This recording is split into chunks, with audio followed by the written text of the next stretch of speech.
Біз оларды бір тамақ жемейтін дене қылып қойған жоқпыз. Олар мәңгілікте емес. Сенен бұрынғы өткен пайғамбарлар өлтірілді.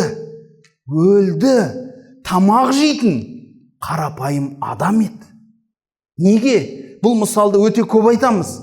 Өйткені егер бір адам дінді көрсету үшін келген адам өзі тамақ жеп, өзі ішіп, өзі ауырып, өзі өлмейтін болса, адамдар сылтау айтатын еді. Сылтау айтатын еді. Ой, мынау пәленше ма? Ол бай ғой дейді. Мысалы, пайғамбарымыз саллаллаху алейхи ва саллям аса бай, әулеттен болып, өзі де бай болса, халықта қарапайым адам шығып айтатын еді. Әлбетте қалтаңда $1 миллион болса, мен де намазымды оқып жүретін ем дейді. Жоқ қой сол $1 миллион, сосын ғой мен жұмыс істеп жүргенім дейді. Пайғамбарымыз саллаллаху алейхи ва саллямның үйінде 40 күн деп қазан қайнамаған. 40 күн деп қазан қайнамаған. Сіздің үйіңізде тым болмағанда жарты қап ұн бар ғой. Тым болмағанда жарты қап ұн бар. Көпшілігімізде. Біреу айтуы мүмкін еді. Ой, пайғамбарымыз саллаллаху алейхи ва саллямның бала шағасы да көп, ағайын туысы да көп болғасын, істің бәрін тапсырып қояды, өзі намазын оқып, тәспісін қайтарып, мешітте отырады да дейді. Пайғамбарымыздың ұлдарының барлығын Алла алып қояды. Бір ұл қалдырмайды. Өмірінің тірісінде бір-ақ қыз қалдырады, қалған қызының бәрін алып қояды. Әкесін көрген емес, шешесін кішкентай көрген. Атасының қолында да кішкентайға өмір сүреді. Бәрін ала берген. Егер сондай болса, кейбіреу айтар еді, ей Құдай, бәрін менен ала бердің дейтін еді. Пайғамбарымыз саллаллаху алейхи ва саллямның несін қалдырды айтыңызшы. Әкесі жоқ болса, шешесін алып қойса, атасының қолында қалса, оны да алып қойса, шеттей бала шағасы көп бір ағасының қолында өмір сүреді. Ол кедей болғасын, жан ашығаннан сол ағасының қолында жүріп, мен де деп қозлақ бағып, соның семьясына жәрдем береді. Өзінің тамағы емес, ағасының балаларына жәрдем берейінші деп, кішкентай кезінен нан табуды бастайды. Кедейшіліктің, жетімшіліктің, жоқшылықтың барлығының дәмін татқан жігіт. Жігіт, неге жігіт деп айтам? Өйткені ол кісі сөйлегенде екі сөйлемейтін, бір-ақ ауызды болатын.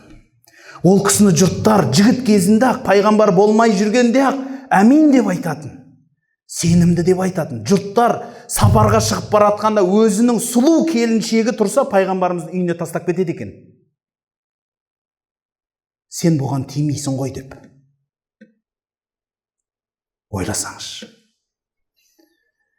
Бір адам егер бір таласып қалса, сол таласты Мұхаммед шешеді десе, бірден көне салады екен. Бұл әділ деп. Бұл өтірік айтпайды. Өтірік айтқан көрген емеспін деп. Алдымызда өсті ғой деп. Пайғамбарымыз ешқашан тамақты жамандаған емес. Ауырса ыңырсып қарғанған емес. Атаңа нәлет, ойбай, мынау ауру бәле болды. Өмірмен, Аллахым, мен саған не жазып қойдым? Өйткен емес. Басына қандай қайғы, қандай қасірет туса да, Аллахым, сен менен теріс қарамасаң болды дейтін. Сен менен теріс қарамасаң болды, қалғанын бәрін көтерем дейді. Аяқтары ісіп де намаз оқитын. Бір жігіт келіп қарнына тас байлап жүреді, қарны аштықтан. Пайғамбарымыздың алдына келіп, жылап келіп, я Расулалла, мына тасты қарашы, аш болып тұрмын, пәлен күн болды тамақ жемегенге десе, пайғамбарымыз қарнын ашса 2 тас байлаған дейді қарнына. Пайғамбарымыз саллаллаху алейхи ва саллям бір күні қызының үйінен қымбат перде тауып алады. Көреді да есіктің сыртына шығып кірмей қояды. Қыз айтады, әкетайым-ау, кірмейсің ба десе, анау қымбат зат тұрғанда мен кіре алмаймын дейді. Өздерінде дым жоқ негізі. Ол бір пердеде тұрған несі бар деңіз. Қызы сол пердені садақа беріп жібереді, сосын кіреді әкесі үйіне. Осындай адал болған. бір адам келіп иығынан тартып, ей Мұхаммед десе, ол кісіге күліп қарайтын болған. Кішкентай бала кеп қолынан сүйресе кете беретін болған. Бір адам сол кісіге сендім десе, бұл кісі сенімін ақтайтын. Міне осы адамзаттың осындай жігіті дінді алып келді. Бүкіл Құранда жазылған аяттың бәріне амал жасап көрсетіп берді, өмірінің барлығын арнап. Қандай аят бар, соның бәріне амал жасады. Соның бәрін өмір сүріп көрсетіп берді. Ал енді қайсы біреуіміз сылтау айтамыз, айтыңызшы. Қайсы бір адам тұрып сылтау айтады екен, менің мынандай сылтауым бар, Мұхаммедте ол нәрсе болмаған деп. Пайғамбарымыз саллаллаху алейхи уассалам қандай қиыншылық бар, соның бәрін көрген. Өйткені ол кісі айтатын, адам Құдайға қанша жақын болса, көретін азабы сонша көп болады дейді. Сынағы сонша көп болады. Өйткені Алла тағала оны сынайтыны, оны қинайтыны, әр қиналған сайын Алла десе екен дейді. Әр ауыртпашылық көрген сайын мені еске түсірсе екен, мені іздесе екен деп Алла тағала өзінің ғашығына сын беретіні содан. Өйткені қиямет күні өзінің сүйген пендесіне Алла тағала шексіз мейірім жасайды. Пендем, тілегеніңді берем дейді.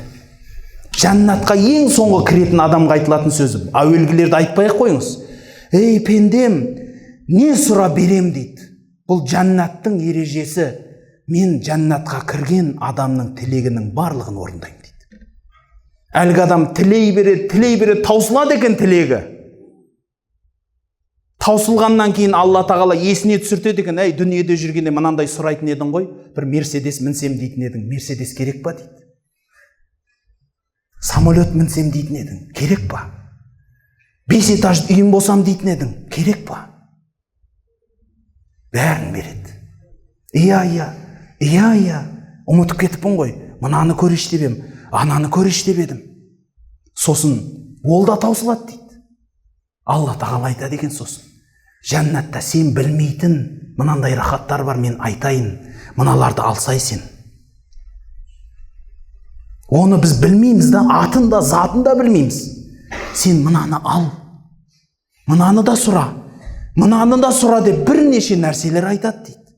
Ол да таусылады дейді. Сосын барып айтады екен, тағы не сұрайтының бар деп. Сөйтсе айтады дейді, я Аллахым, еш нәрсе қалмады. Болды. Сонда айтады екен, саған онда осындай тағы 5 есе болсын дейді екен. Жүрегі қайға жарылып кетеді, айтыңызшы адамның. Бұл жәннаттағы ең кедей адам. Ең кедей адам. Сол үшін ана жәннаттағы кедей адам қуанғаннан айтады дейді, я Аллахым, сен менің құлымсың ғой, мен сенің Раббыңмын ғой дейді екен. Шатасып кеткеннен да. Аллахым, осы жәннаттағы ең байы мен шығармын. Рұқсат берсең, бір той жасап берейінші осы жәннатқа дейді. Дастархан жайып. Болмаса ең кедейі сол. Бауырлар, ислам діні сізбенен біздің бақытымызды ойлайтын дін. Бақыт деген не? Және оған қалай жететінін білгіңіз келе ма?